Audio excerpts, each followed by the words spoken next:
I'm delighted to be joined by James Gallagher. You've got a massive fight coming up, 971 Fighting Championships back in action in Dubai. How excited are you for this one?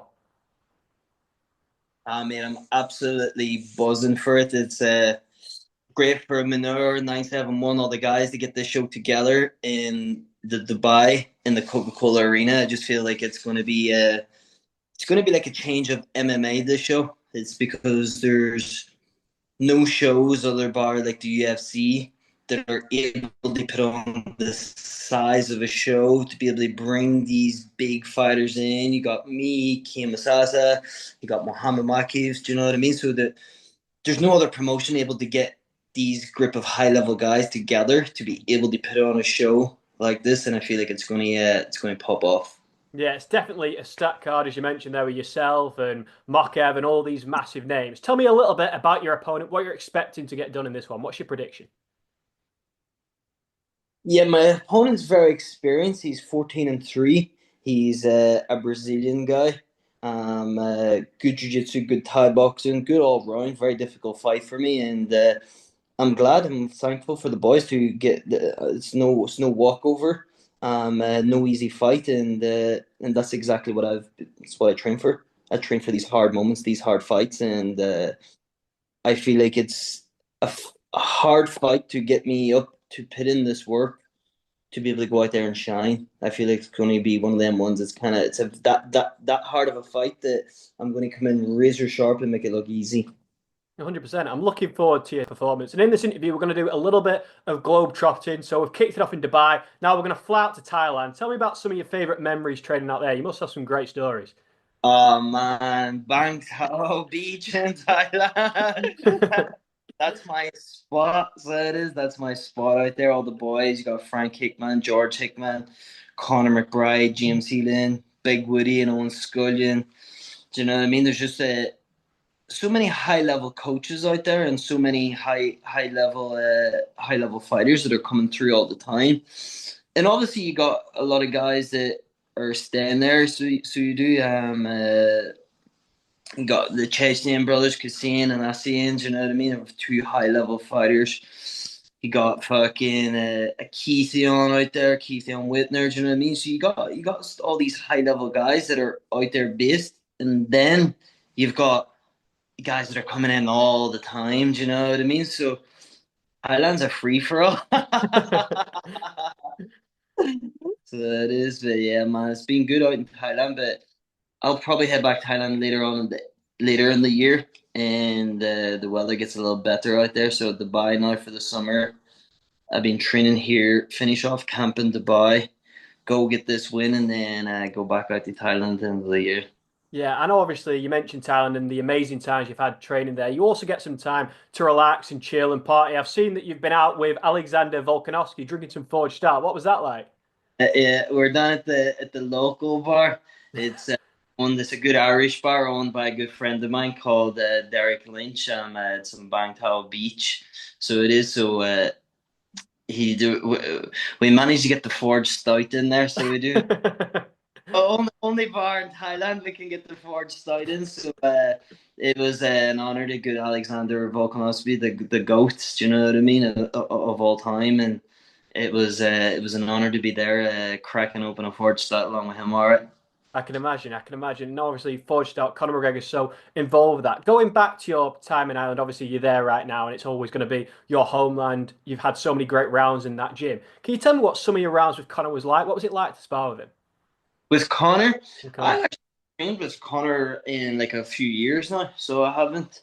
Um, uh, Connor's obviously, do you know what I mean? He's busy doing his thing and whatever, and I'm not really in Dublin training no more, so we haven't actually trained together in a few years. But growing up, when I was coming up on the scene and sparring with Connor and training with Connor, it's unbelievable just to see someone with that mindset and that skill set, and I've the stuff that I've learned, and not only like learn like skill wise, but more mentality and how you train for fights, how you prepare for big moments, how to handle yourself under pressure, and how to deal with all the stuff that comes along with it. Because he deals with it at the highest magnitude. So if you can pick little bits up from it, do you know what I mean, on the way, and that's probably the biggest thing that I've learned, how to hold mentality, how to hold yourself at such a high mentality when everything else goes wrong, and to be able to like see some of the stuff, like that he's. I remember the first time like he fought Dustin Poirier,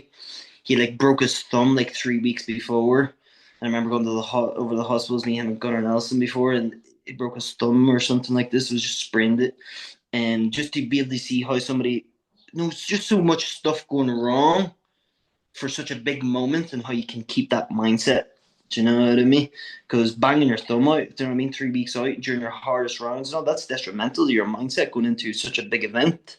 Do you know what I mean? So just to be able to see stuff dealing with that kind of thing and how to handle yourself and still carry yourself at that high output, it's a lot of learning and good. It's good to be around. Yeah, I can imagine. You say that he massively helped you preparing for those big moments. I said we were going to do a little bit of jet setting, so we're going to go out to Madison Square Garden. What a moment for you! What was that like picking up a win there? Wow, Madison Square Garden. I was 19 years old. I had a fight lined up in London, in Wembley in London. And I remember I did something. I came off one card to do another card for Bellator, and then they opened up Madison Square Garden. And I was only like, fuck, four, no, maybe 4 or 5-0 at the time. It was just starting out my career, so by 6-0. And I rang them up and I was like, listen, boys, I was like, I know I'm matched up to fight in this, but like this is Madison Square Garden. Only the youngest person to fight there was Mike Tyson. He was like 19 or 18 when he won his world title. Then I was 19. I was like, I have to be on this card. And fair play to there was, see that old Bellator firm and Scott Coker and all them ones was in there. There was literally nothing better. Them boys, they knew how to run a fight promotion. So they did, and it was unbelievable. But so then they were like, all right, we'll see what we can do. Came off that card. And then how I got into MMA is that I started with karate. My uncle Kevy, he was my karate coach. So we'd always watch Lyoto Machida. Lyoto Machida was my fucking idol. So we were so I'm sitting there anyway, and then whatever coming up to fight, and they're like, well, you can fight this, but you have to fight Lyoto Machida's brother. And I'm going like, oh fuck, this is a kryptonite, my style. Do you know what I mean? Like his thing, stay back, fight fucking knockout grapplers. Do you know what I mean? And then I was thinking about it, and I was like, well, I know all the karate kind of sequences. You know what I mean? I've done it. I've been there and done it. So I practiced here with my uncle. I flew out to Iceland for like 5 weeks and trained with the Icelandic national karate team, and along with Gunnar Nelson, along with his boys at Mjolnir. And man, I showed up to Madison Square Garden, put on the performance of my life. It was probably other than the headline fights in Dublin, it was the best moment of my life. So it was to be able to fly out to Madison Square Garden and handle it the way I handled it and do it the way I did it was just like it's up there with one of the M1s. Nowhere now when I look back and I was just a young kid, you know what I mean? Didn't know that much really. But for someone that didn't know that much, fucking held it down like a G I did. You know what I mean? I held it down like a young veteran that fucking was there doing it all my life. So it's definitely up there with one of the better moments in my career. Yeah, it was a spectacular moment for you. We've talked all about some of your greatest memories. What do you think is the craziest story you've had in your entire MMA career? Oh fuck, my whole journey. Dude, I don't. The craziest moment is definitely not to be told in this interview. That's for sure. You're trying to get me cancelled here, are you? I'm joking. Fuck, the craziest. I know the craziest moments. I was in where was I? Was in Dublin, and Peter Queally texted me. Peter Queally, me and Peter trained together for years, and he's like, "Listen, James, I've just took this fight against somebody who's like 20-0 in Russia. He's like, no one will go with me." And I was like, "No worries about that, mate. Where did I get my visa?" Right. So I remember I went and I was like, we're going in the hostile grounds. You know what I mean? So anyway, went and I was like, fuck this crack. So I went online. I went up to my room and Peter was in his room doing his thing or whatever. So I like went for a couple of days and I just like I remember like breaking it down. I was like, I'm going to do the best corner man. I don't do corners really. If you notice, like I don't do many corners other than for like good friends that are there because it's a job that I take very serious and it's a lot of pressure. Do you know what I mean? So I was like, fuck it, Pete, we're going over here to do this. So I went and like studied right. I don't even do this for my own fucking fights. Studied the notes correctly and I told him, and he's like, don't know if that'll work. And it was like kind of pressure, pull back as he comes at you, bang, go at him as hard as you can. So he did. So we knew your man with him came at him. He came back and didn't go. Came back, crack, knocked your man spark out cold. So he did. So your man drops. He goes down. So the next minute I go whack. I get hit in the back of the head with a bottle. So the next minute everyone starts firing them bottles into the fucking ring. Khabib's dad gets into the ring, gets in the announcement, and starts telling the crowd to calm down, calm down. Bottles are hitting him, dude. So I'm like, we're fucked. Right? So people are coming up, and I remember like hitting a few people and stuff as they're trying to attack this. So I'm sitting there, I'm going, we're dead. Like I was like, we're fucked. All these crowds are fucking gone. So Pete runs over to me. I'm like hitting somebody. He goes, James, jump in, jump in. So I'm there fighting and I'm like about to jump in. So I kind of go to jump in and I'm like, going, if I jump in, we're all in the cage, you know? So I'm fucked. So I'm as well just having my back to the fence. So Pete's just in there and I turn around to him.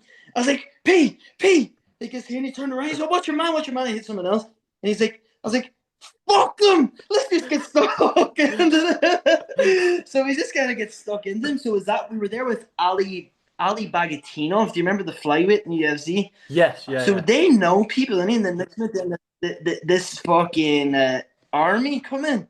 The army come into the arena, cover us, and march us out of the arena. Take us to this fucking. I mean, this hotel is a fucking 10-star hotel in Russia. And this big fucking mafia comes out or whatever and goes, listen, brother, you's with us, you's good. Like this here. So he takes us out into this hotel. We go and get this big fancy dinner and whatever the next day, things around meeting these people. So we're late for the airport. Mate, we're flying in the airport, right? Me, Peter, and Sergi, the wrestling coach and SVG. We're flying in this big Sprinter van. The cops pull us in. And I'm like, oh, we're fucked here. Your man's flying down the road. The fella gets out, tells the cop off, jumps back into the car, gets us to the airport. The check-in's now closed for the thing, pays the person to get us checked in, and gets us there our flight. Mate, it was the maddest experience I've ever had in my life. Me and Pete were just looking at each other on the way back. We remember we had this big long flight back, and we booked this little hotel in the airport for like a couple hours sleep. And we get home, get a shower, and we can't have sleep. And we just looked and we're like, this is the maddest thing we've ever did in our life. We just went in 2 weeks' notice, beat some guy 20-0, took in all these fucking things, got escorted out with the mafia, and got home on a flight. It was insane. It was quality. I'd say it's probably the best. That was probably like the best moment of my whole MMA career that I wasn't like actually, well, obviously not competing in. Do you know what I mean? I mean, that is an absolutely mental story, and I'm so glad that you've got that in your memory because that is just crazy. And you're still such a Yeah. young guy, and there's still so much ahead of you. I was What only does the future 21. hold? Yeah, you were I was 21 like, then. I mean, are you 28 now? I think. I'm 28 now. Yeah. So, what does the future hold for you in the next few years? You must still have so many dreams and aspirations. 100%. 100%. Probably what I've realized over, do you know what I mean? Obviously, I got blew up very quick, and I started making big money, and do you know what I mean, and stuff like that. I seen a lot of stuff that maybe other fighters wouldn't see. Do you know what I mean? And then I had a lot of personal stuff come on and stuff like this. I had court cases and just other stuff going on. And what it made me do is, and then the politics, all this PFL bollocks coming in and all that there stuff. It just kind of made me fall out of love with the sport a little bit. I was just kind of going, I just love training and fighting. I hate all the rest. Like, I don't like any of the rest of it. So I don't. And my goals for the next, what have I got? It's another 7 years, maybe 7, 8 years of my career. Do you know what I mean? 36, 37. So I do so maybe a bit more, 8, 9 years, is to be in the gym and in the cage as much as I can be. That's my dream. If I can close out my career and be in and fight every 3 months, that's what I want. So yeah, I just want to grow and learn and create all these memories and be a world champion. So I do. But if I just stay in the gym and keep being competitive, because the frustrating thing about me is I can't be competitive. Do you know what I mean? I've been out fighting for not fighting for a year. That's bollocks. What the fuck someone like me supposed to sit around and do for a year? Do you know what I mean? I'm young, I'm a prime fucking.